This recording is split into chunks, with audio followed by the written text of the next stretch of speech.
샬롬, 걸리버 여행기 7번째. 1702년 4월 13일에 잉글랜드 남동쪽의 다운스에 도착했다. 나는 한 가지 불우한 사고를 겪었다. 선상의 쥐가 양 한 마리를 물어간 것이었다. 나는 한 구멍에서 살이 완전히 발린 양의 뼈를 발견했다. 나머지 소들은 해안에 안전하게 도착했고 나는 그들을 그리니치의 잔디 볼링장에다 방목했다. 그 전에는 소들이 영국의 풀을 먹지 못하면 어쩔까 아주 걱정했는데 그곳은 풀의 질이 좋아서 소들이 아주 잘 먹었다.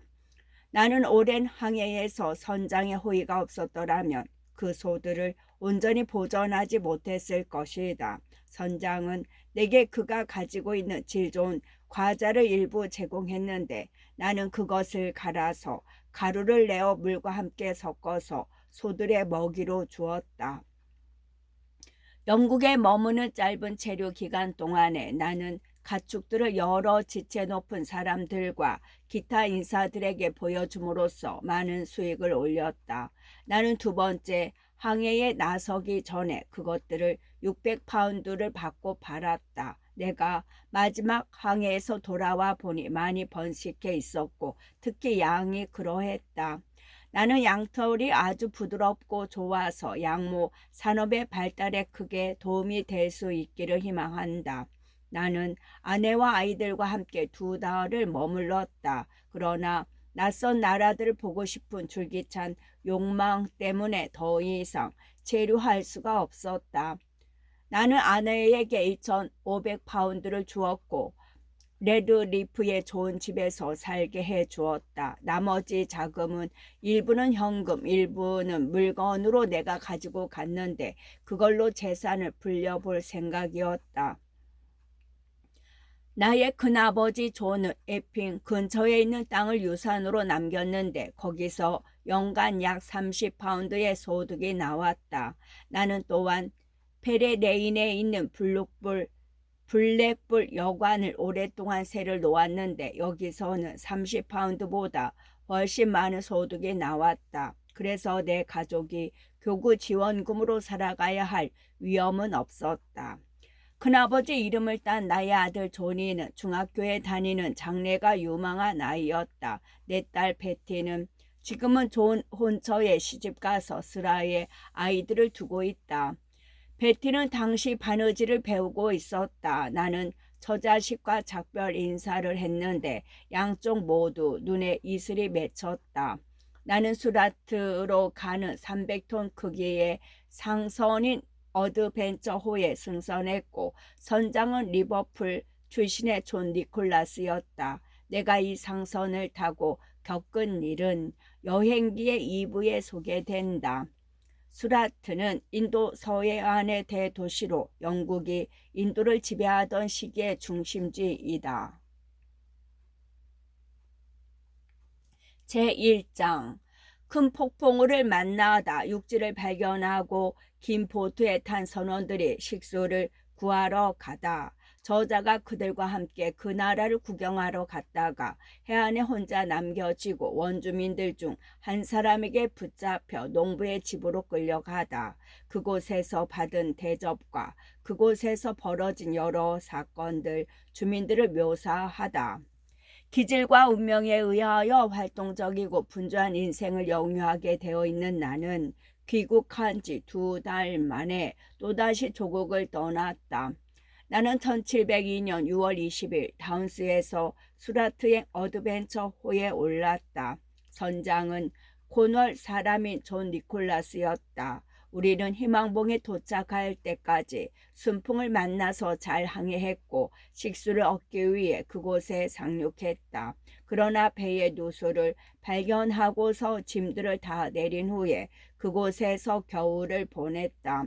또한 선장이 말라리아에 걸리는 바람에 우리는 3월 말이 되어서야 비로소 희망봉을 떠날 수 있었다. 다시 항해에 나선 우리는 마다가스카르 해협을 지날 때까지 순항을 했다. 그러나 그 섬의 북쪽에 도착하여 남이 5도 정도에 이르렀을 때 바람이 불기 시작했다. 원래 그 해협의 북쪽과 서쪽 사이에서는 12월부터 5월 초까지 일정한 강도의 바람이 관측되었다. 그런데 4월 19일에 바람이 평소보다 더 거세게 서쪽을 향해 불었다. 그 바람은 20날 동안 계속 불었고 그 기간 동안 우리 배는 몰르카 제도의 동쪽으로 약간 몰려갔다. 선장이 5월 2일에 관찰한 바에 따르면 우리는 적도에서 북쪽으로 3도 정도 떨어진 곳에 있었다. 그날 바람이 완전히 잦아들어 바다는 평온했고 그래서 나는 적잖이 기뻤다. 그러나 선장은 그 수역에서 항해를 많이 해본 노련한 사람이었으므로 우리에게 태풍에 대비하라고 지시했다. 그리고 그 다음날 남부 몬순이라 불리는 남풍이 불어오기 시작했다. 바람이 돛이 견딜 수 없을 정도로 세게 불어와서 우리는 경사진 돛을 거두어 들이고 앞쪽 돛 또한 접을 준비를 했다. 날씨가 너무나 험악했으므로 대포들을 고정시키고 뒤쪽 돛도 접었다. 우리 배는 어느 정도 폭풍을 벗어났지만 우리는 배를 정지시키거나 돛을 모두 접고 나가기보다는 현재 상태로 달려나가기로 했다. 우리는 앞쪽 돛을 다시 조정한 후 고정시키고 앞쪽 돛의 밧줄을 배 뒤쪽으로 잡아당겼다. 키는 이제 바람 불어오는 쪽을 향했다. 배는 용감하게 버렸다. 앞쪽 돛을 밧줄로 잡아당겨 고정시켰으나 돛은 찢어졌다. 우리는 활대를 아래로 끌어내리고 돛을 배에다 거두어 들였으며 돛 주위의 것들을 다 치워버렸다. 엄청난 폭풍이었고 바다는 괴상하고 위험하게 몸부림쳤다. 우리는 키의 손잡이에 부착된 짧은 줄을 잡아당기면서 조타수를 도와주었다. 우리는 중간 돛대를 내리지 않고 그대로 놔두었다. 덕분에 거센 바다에서 밀리지 않고 계속 버티고 있었기 때문이었다. 우리는 중간 돛대가 우뚝 버티고 있으면 배가 곧 어느 정도 안정을 되찾고 풍랑 거친 바다를 더 잘 뚫고 나가리라는 것을 알았다. 배가 바다를 헤쳐나갈 충분한 공간도 있었다. 마침내 폭풍이 끝났을 때 우리는 앞쪽 돛과 중간 돛을 펴서 배를 멈추었다. 이어 뒤쪽 돛, 중간 위쪽 돛, 앞쪽 윗부분 돛 등을 설치했다. 우리의 항로는 동북동이었는데 바람은 남에서 동으로 불었다. 우리는 우연의 돛을 바람에 적응시키기 위하여 밧줄을 잡아당겼고 돛대 활대에 부착된 밧줄을 풀었다. 그리고 배의 측면에 있는 밧줄을 바람의 반대쪽으로 잡아당겼다. 또한 돛을 팽팽하게 하는 밧줄을 앞쪽으로 단단하게 잡아당겼다. 우리는 가능한 한 바람이 불어오는 쪽을 향해 나아갔다. 이 폭풍이 불어오는 동안에 서남서 방향의 강풍이 뒤따랐다. 그리하여 우리 배는 내 계산에 의하면 동쪽으로 약 2400km 밀려갔고 배에 타고 있는 가장 고참 선원도 우리가 도대체 지금 어디에 있는지 알지 못하게 되었다. 우리의 식량은 충분했고 배는 튼튼했으며 선원들도 건강했다. 하지만 우리는 식수 부족으로 극심한 고통을 겪었다. 그러나 우리는 좀 더 북쪽으로 들어서 시베리아나 북극 바다에 도착하기보다는 현재 항로를 유지하는 게 좋겠다는 생각이 들었다. 1703년 6월 16일 중간 돛대에 올라간 소년 선원이 육지를 발견했다. 17일에 우리는 커다란 섬 혹은 육지를 분명하게 볼 수 있었다. 우리는 둘 중 어떤 것인지 알지 못했다. 그 땅의 남쪽 부분에 작은 목처럼 바다로 밑쭉 내민 땅이 있었다. 그 땅의 해안은 수심이 너무 얕아서 100톤의 배가 정박할 수 없었다. 우리는 그 해안에서 5km 이내 지점에다 닻을 내렸고 선장은 기다란 보트를 바다에 내린 뒤 식수통을 휴대한 무장선원 12명을 파견하여 식수를 구할 수 있는지 알아보라고 했다. 나는 그들과 함께 가게 해달라고 하여 허락을 받았다. 그 나라를 한번 둘러보면서 어떤 것들을 발견할 수 있겠는지 궁금했기 때문이다. 우리가 해안에 도착했을 때 강이나 샘물은 보이지 않았고 주민들의 흔적도 발견되지 않았다. 선원들은 해안 근처에서 식수를 찾아다녔고 나는 혼자 내륙 쪽으로 1.6km 정도 안으로 들어갔다. 그곳은 아주 황량하고 암석이 많은 땅이었다. 나는 곧 피곤해졌고 호기심을 충족시켜줄 사물도 발견하지 못했으므로 해안 쪽으로 천천히 발걸음을 되짚어 걸어갔다. 바다가 내 눈앞에 다시 펼쳐졌을 때 나는 선원들이 이미 보트에 올라타 죽을 힘을 다해 본선 쪽으로 노를 젓는 광경을 볼 수 있었다. 아무 소용이 없겠지만 그래도 선원들을 향해 막 소리치려고 하는 찰나 나는 거대한 괴물이 바다 쪽으로 아주 빠르게 걸어가는 광경을 보았다. 바다는 그 괴물의 무릎까지밖에 오지 않았고 그는 엄청난 걸음걸이로 걸어갔다. 그러나 선원들은 그보다 약 2.4km 앞선 지점에 있었고 그 근처에는 날카롭고 뾰족한 바위들이 많아서 괴물은 그 보트를 따라잡을 수 없었다. 이것은 나중에 들어서 안 이야기이다. 나는 거기 그대로 서서 그 일의 결말을 지켜볼 배짱이 없었다. 나는 아까 걸어갔던 길 쪽으로 있는 힘을 다해 걸어갔다. 이어 가파른 언덕으로 올라갔더니 그 땅의 전망을 어느 정도 살펴볼 수 있었다. 그 땅은 잘 경작되어 있었다. 그러나 무엇보다도 나를 놀라게 한 것은 그 풀의 길이었다. 아마도 건초로 쓰려고 남겨둔 풀인 것 같았는데 높이가 6m 가량 되었다. 나는 곧 큰 길로 접어들었다. 당시에는 그게 큰 길인 줄 알았으나 그곳 주민들에게는 보리밭 사이로 나 있는 자그마한 길에 불과했다.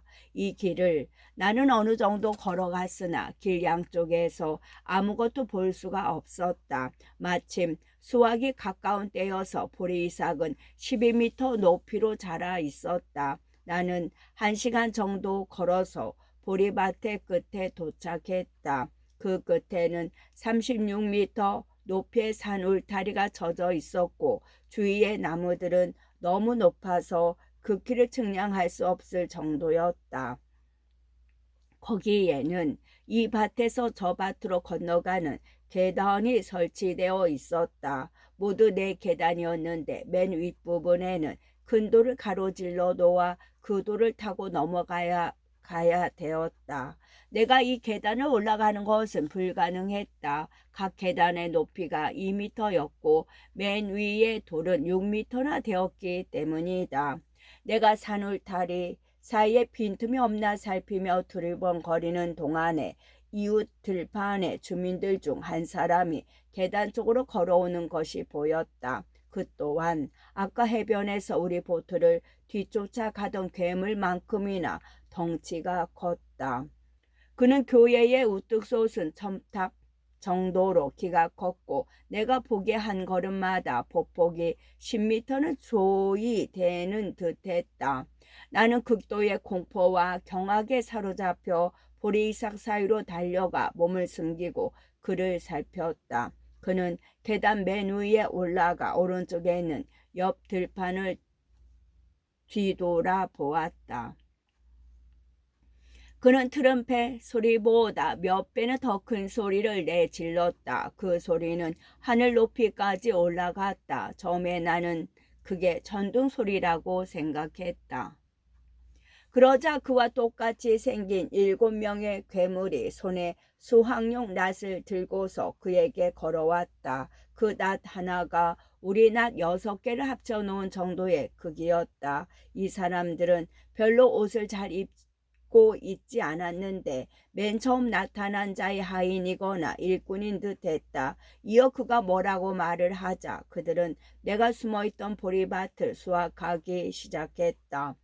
나는 그들로부터 가능한 한 먼 거리를 유지하려고 애썼다. 하지만 아주 어렵게 움직여야만 했는데 보리 줄기들 사이의 공간이 때때로 30cm가 되지 않아 그 사이로 내 몸을 밀어넣기가 아주 까다로웠기 때문이다.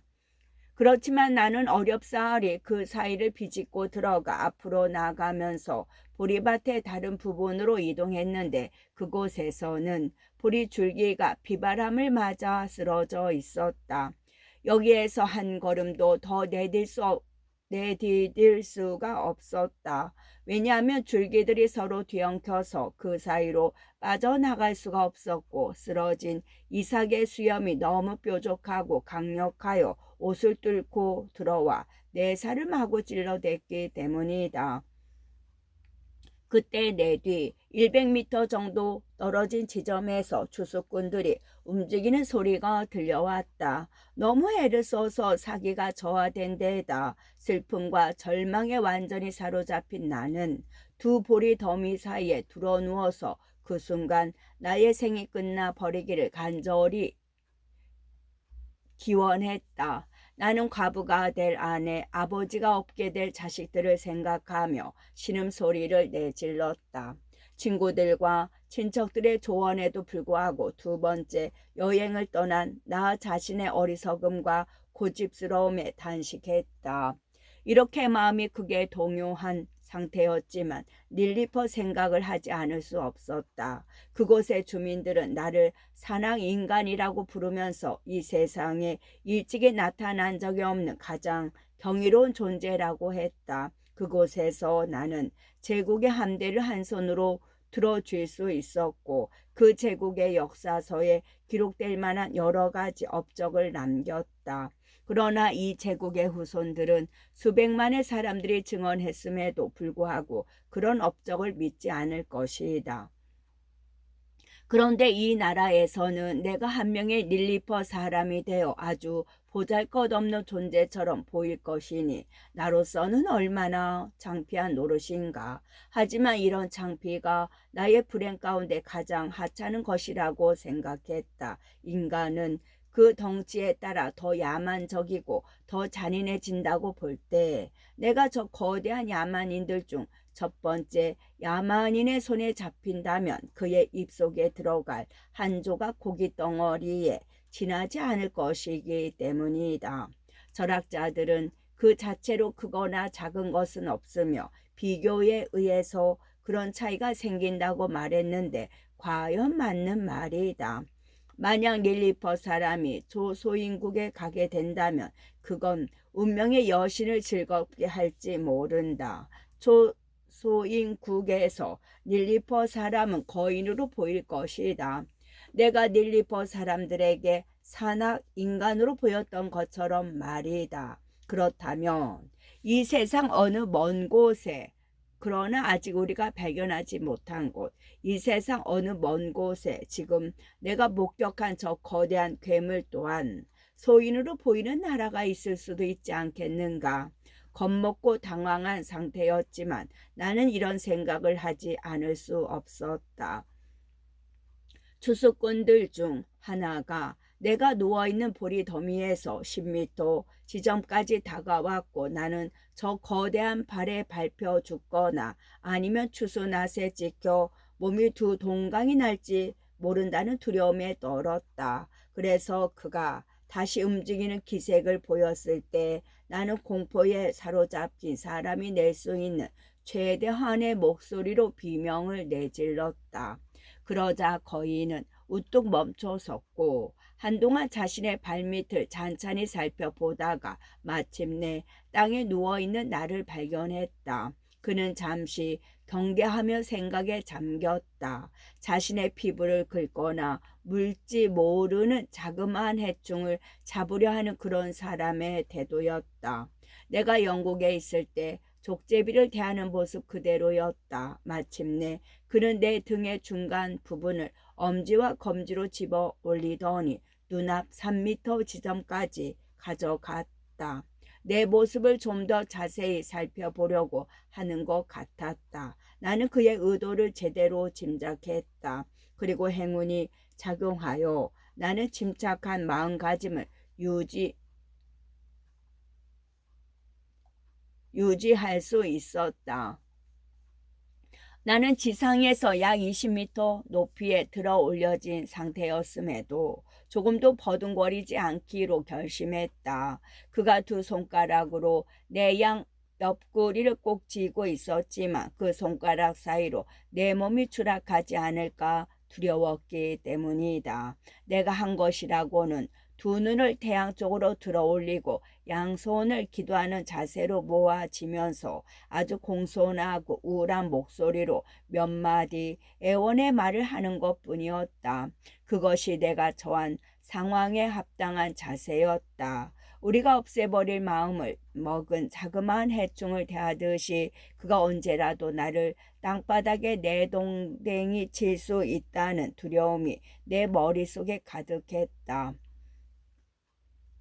그러나 행운이 작용했는지 그는 나의 목소리와 몸짓을 재미있게 여긴 듯했고 나를 기이한 물건처럼 내려다보기 시작했다. 내 말을 알아듣지는 못했으나 그런 말들을 뚜렷하게 발음하는 것을 신기하게 여겼다. 곧 나는 신음소리를 내면서 눈물을 흘렸고 손으로 옆구리를 가리켰다. 내가 할 수 있는 한 그의 엄지와 검지가 누르는 압력 때문에 양 옆구리가 아프다는 신용을 했다. 그는 내 뜻을 파악한 것 같았고 그의 겉옷깃을 올려서 나를 그 안에다 부드럽게 내려놓더니 곧장 그의 주인에게 달려갔다. 주인은 건강한 농부였고 내가 들판에서 처음 보았던 그 사람이었다. 농부는 하인의 보고를 듣고 나는 그들의 대화를 그렇게 짐작했다. 하인의 보고를 듣고 지팡이 정도 크게 자그마한 볏짚을 집어들더니 그걸로 내 웃옷에 깃을 들어 올렸다. 나는 내 웃옷을 내가 갖고 태어난 피부 정도로 생각하는 것 같았다. 그는 내 얼굴을 좀 더 잘 보기 위하여 입김으로 내 머리카락을 불어 헤쳤다. 그는 주위의 일꾼들을 부르더니 그들에게 들판에서 나를 닮은 생물을 혹시 본 적이 있느냐고 물었다. 이는 나중에 들어서 알았다. 이어 나를 땅 위에 두 손, 두 발을 짚은 상태로 내려놓았다. 나는 즉각 일어나서 천천히 앞뒤로 걸으면서 도망갈 의사가 전혀 없음을 알렸다. 그들은 내 동작을 좀 더 자세히 살펴보려고 내 주위에 둥그렇게 둘러 앉았다. 나는 모자를 벗고서 주인 농부에게 깊숙이 허리를 숙여 인사를 했다. 또 무릎을 꿇고 두 눈과 양손을 쳐들면서 내가 낼 수 있는 가장 큰 소리로 몇 마디 말을 했다. 나는 호주머니에서 금화가 든 지갑을 꺼내어 공손한 자세로 그에게 바쳤다. 그는 손바닥으로 그것을 받아들고서 눈 가까이 가져가면서 그게 뭔지 알아내려 했다. 그러더니 소매에서 비인을 하나 꺼내어 지갑을 여러 번 뒤척여 보았으나 그게 무엇인지 알아내지 못했다. 나는 그에게 손바닥을 땅에다 내려놓으라는 신호를 하고서 지갑을 다시 받아들고 그 안에 있는 금화를 모두 그의 손바닥에 쏟았다. 4피스톨짜리 스페인 금화 6개와 그보다 좀 크기가 작은 동전 20, 30개였다. 그는 새끼손가락 끝을 혀에다 갖다 대고 살짝 침을 묻히더니 커다란 금화 하나를 집어들었고 이어 두 번째 것도 집어들었다. 하지만 그는 그게 무엇인지 전혀 모르는 것 같았다. 나는 동전들을 내 지갑에 도로넣고 호주머니 속에 다시 넣으라는 신호를 보냈다. 나는 몇 번 그에게 지갑을 받아달라고 호소하다가 결국 그의 요구대로 하는 게 최선이라고 생각하여 그렇게 했다. 이 시점에 이르러 농부는 내가 이성적 존재임이 틀림없다고 확신했다. 그는 가끔 내게 말을 걸었는데 그의 목소리는 물방앗간의 소리처럼 내 귀를 찔렀지만 말은 아주 또렷했다. 나는 할 수 있는 한 큰 목소리를 내며 여러 언어로 대답했다. 그는 내 앞 2미터까지 귀를 갖다 대며 알아들으려 했으나 아무 소용이 없었다. 우리는 상대방의 말을 전혀 알아들을 수 없었다. 그는 하인들을 다시 일터로 보냈고 호주머니에서 손수건을 꺼내어 두 겹으로 접어 손바닥에 놓고 손바닥 위로 가게 한 채 그 손을 땅에다 내려놓으며 그 위에 올라서라는 신호를 했다. 그 두께는 30cm가 채 되지 않았으므로 나는 쉽게 올라설 수 있었다. 나는 그의 지시를 충실히 따르는 것이 내가 할 일이라고 생각했다. 나는 바닥에 떨어질까봐 두려워 손수건 위에 납작 엎드렸다. 농부는 안전을 더욱 강화하기 위하여 손수건의 마지막 부분으로 나를 머리까지 감쌌다. 이렇게 해서 그는 나를 그의 집까지 데려갔다. 집에 도착하자 그는 아내를 불러서 나를 그녀에게 보여주었다. 영국 여자들이 두꺼비나 거미를 보면 비명을 지르며 뒤로 물러서듯이 그녀도 똑같은 반응을 보였다. 그러나 나의 행동을 잠시 관찰하고 또 내가 농부의 신호를 잘 알아듣는 것을 보고서 그 상황에 적응하더니 점차 나를 아주 부드럽게 대했다. 때는 정오 무렵이었고 하인이 점심 식사를 가지고 들어왔다. 직경이 약 7m 정도 되는 그릇에 담겨있는 고기 요리 한 가지였으며 농부와 그 아내의 주의에 걸맞은 음식이었다. 그 집의 식구는 농부와 그의 아내, 3명의 자녀, 그리고 늙은 할머니였다. 그들이 모두 자리에 앉자 농부는 나를 그에게 좀 떨어진 식탁 위에 올려놓았다. 하지만 그 식탁은 높이가 땅에서 무려 9m나 되었다. 나는 떨어질까 봐 아주 두려웠고 그래서 가장자리에서 가장 먼 곳에 자리 잡았다. 농부의 아내는 고기를 잘게 썰고 또 빵을 작게 쪼개서 나무 접시 위에 놓더니 그것을 내 앞에 가져다 놓았다. 나는 그녀에게 고개를 깊이 숙여 인사를 했고 칼과 포크를 잡고서 먹기 시작했다. 그 모습은 그들을 아주 즐겁게 했다. 여주인은 하녀에게 9리터 정도 들어가는 작은 컵을 가져오라고 하더니 거기에다 음료를 재웠다. 나는 그 컵을 아주 힘들게 양손으로 받아 들고서 여주인에게 최고의 경의를 표시하면서 그녀의 건강을 빈다고 아주 크게 목소리를 내며 영어로 말했다. 그러자 농부의 식구들은 아주 즐겁다는 듯이 웃음을 터뜨렸고 나는 그 소리에 귀청이 떨어져 나갈 지경이었다. 그 음료는 사과주 맛이 나는데 그리 나쁘지 않았다. 이어 농부는 그의 그릇 옆으로 다가오라는 신호를 했다. 이해심 깊은 독자라면 금방 이해하고 양해할 테지만 나는 테이블 위를 걸어가면서 내내 겁에 질려 있었다. 그러다가 빵 껍질에 걸려 앞으로 확 꼬꾸라졌으나 다치지는 않았다. 나는 즉시 일어섰다. 그러나 농부의 식구들이 크게 걱정하는 것을 보고서 모자를 꺼내 그것을 머리 위에 올려 3번 크게 돌리면서 내가 무사하다는 것을 보여주었다. 나는 좋은 매너를 보여주기 위해 모자를 벗어 겨드랑이에 끼고 있었다. 그러나 나의 주인을 향해 걸어가는데 나는 앞으로 농부를 이렇게 부르겠다.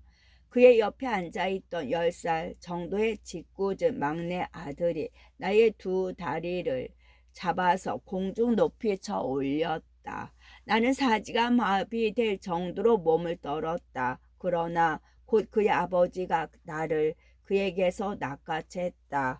그리고 아들의 왼쪽 따귀를 갈겼다. 그 타격의 강도는 유럽의 기병 부대를 땅에 쓰러뜨릴 법했다. 아버지는 아들에게 식탁에서 떠나라고 지시했다. 나는 아이가 내게 원한을 품는 것이 두려웠고 또 우리나라의 아이들이 참새, 토끼, 어린 고양이, 강아지 등에게 짓궂은 행동을 자주 한다는 것을 기억하고서 그의 아들을 용서해 달라는 신호를 농부에게 보냈다. 아버지는 그 요청을 받아들였고 아들은 다시 자리에 앉았다. 나는 그 아들에게 다가가서 그의 손에 입 맞추었다. 농부는 아들의 손을 잡아서 그 손으로 내 몸을 살며시 쓰다듬게 했다. 점심 식사를 하는 중에 여주일이 좋아하는 고양이가 그녀의 무릎 위에 뛰어올랐다. 나는 내 등 뒤에서 12대의 양말 짜는 기계가 작동하는 듯한 소리를 들었다. 고개를 돌려보니 그건 이 고양이가 가르릉 거리는 소리였는데 그 몸짓은 머리와 앞발 하나만 가지고 비례적으로 따져볼 때 우리나라의 황소보다 3배는 더 큰 것 같았다. 여주인은 그 고양이에게 밥을 먹이며 머리를 쓰다듬었다. 고양이의 사나운 표정은 나를 아주 당황하게 만들었다. 나는 그 동물로부터 약 15m 떨어진 지점에 있었고 여주인이 고양이가 뛰어올라 앞발톱으로 나를 낚아챌까봐 고양이를 꽉 쥐고 있기는 했지만 그래도 무서웠다. 하지만 곧 아무런 위험도 없는 것으로 드러났다. 주인이 나를 고양이 약 3m 지점에 나를 갖다 놓았을 때 고양이는 전혀 나를 아는 체하지 않았다. 내가 남한테서 들었고 또 여행 중에 체험으로 확인한 바에 의하면 사나운 동물 앞에서 달아나거나 두려움을 표시하면 곧 그 동물이 나를 쫓아오거나 공격한다. 그래서 나는 그 위험한 순간에 아무런 관심도 보이지 않기로 마음먹었다. 나는 대담하게도 대여섯 번이나 고양이 머리 바로 앞까지 걸어갔고 고양이에게서 50cm 정도 떨어진 지점까지 다가갔다. 그러자 오히려 고양이가 나를 더 두려워하는 것처럼 뒤로 몸을 사렸다. 농가에서 늘 있는 일이지만 개 서너 마리가 방 안으로 들어왔는데 나는 개들에 대해서는 덜 두려움을 느꼈다. 그중 한 마리는 마스티프종이었는데 덩치가 코끼리 4마리를 합쳐놓은 것만 했다. 또 다른 개는 그레이하운드였는데 마스티프보다 키는 컸지만 덩치는 그만큼 크지 않았다. 점심 식사가 거의 끝나갈 무렵 유모가 1살짜리 갓난쟁이를 품 안에 안고서 방 안으로 들어왔다. 아이는 나를 보고 런던 교회에서 첼시까지 들릴 만한 울음소리를 내지르더니 어린아이가 통상하는 요구대로 나를 장난감으로 달라고 징얼댔다. 어머니는 아이가 귀여운 마음에서 나를 집어들어 아이 앞에 갖다 놓았다. 아이는 곧 내 허리를 잡고서 내 머리를 입안에 집어넣으려 했다. 나는 혼신의 힘을 다하여 비명을 내질렀고 아이는 깜짝 놀라더니 나를 떨어뜨렸다. 아이의 어머니가 앞치마로 떨어지는 나를 받아주지 않았더라면 나는 틀림없이 목을 부러뜨렸을 것이다. 유모는 아이를 잠잠하게 만들려고 딸랑이를 흔들어 댔다. 그것은 일종의 비어있는 통인데 그 안에 커다란 돌들이 들어있었고 아이의 허리 줄로 고정되어 있었다. 그러나 딸랑이는 아무 소용이 없었다. 그래서 유모는 최후의 수단으로 아이에게 젖을 먹였다. 나는 유모의 거대한 유방처럼 혐오스러운 물건은 이 세상에 다시 없을 것이라고 고백해야겠다. 그 크기, 형체, 색깔을 호기심 많은 독자에게 설명하기 위하여 어떤 물건과 비교하며 말해야 할지 난감했다. 그 유방은 2m 정도 앞으로 튀어나와 있었고 둘레는 못 떼어도 5m 될 것 같았다. 젖꼭지는 내 머리통의 절반 정도 크기였고 젖꼭지와 젖통의 색깔은 잡티, 뾰룩지, 죽은 깨 등이 뒤섞여 있어서 그렇게 구역질 날 수가 없었다.